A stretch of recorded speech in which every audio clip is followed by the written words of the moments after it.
Hey everybody, Brian Bush, Top Crop Alliance. Just checking another field here for pollination and disease pressure. After I sent the video on Friday, I got several questions saying, hang on a second, you found tar spot?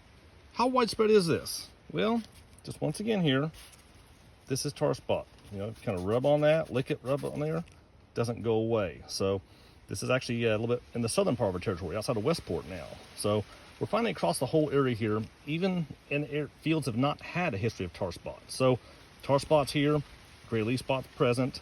So we kind of go back through here again. If this is the ear leaf, pretty clean. There's a spot right there you can see. We'll go one leaf below it down here. It's a little more pressure on here.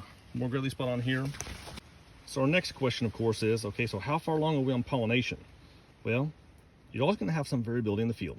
But when you can husk back an ear like this and carefully remove the leaves, give the little shake test, and only that tip is left, you're good to spray. Roll on. You can spray fungicide whenever. And if this is your field, I would probably recommend spraying it sooner than later, since we have both tar spot and gray leaf spot pretty heavy in this field.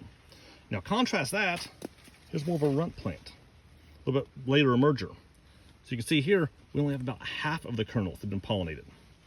We can get our eye test out here if we can get this just right. You can see where some of these are just barely hanging on. Right there where they attach, it's kind of shrunken up and kind of crinkled up.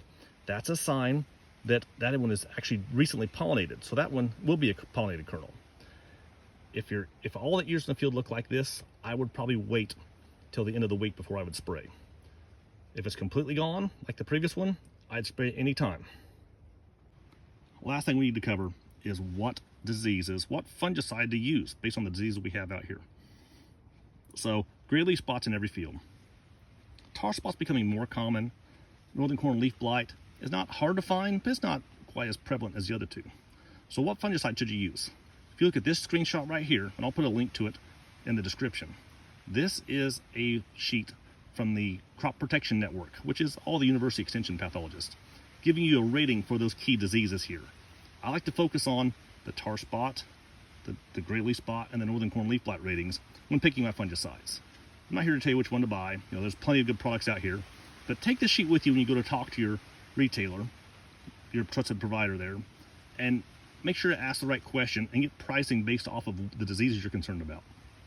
Hope that helps.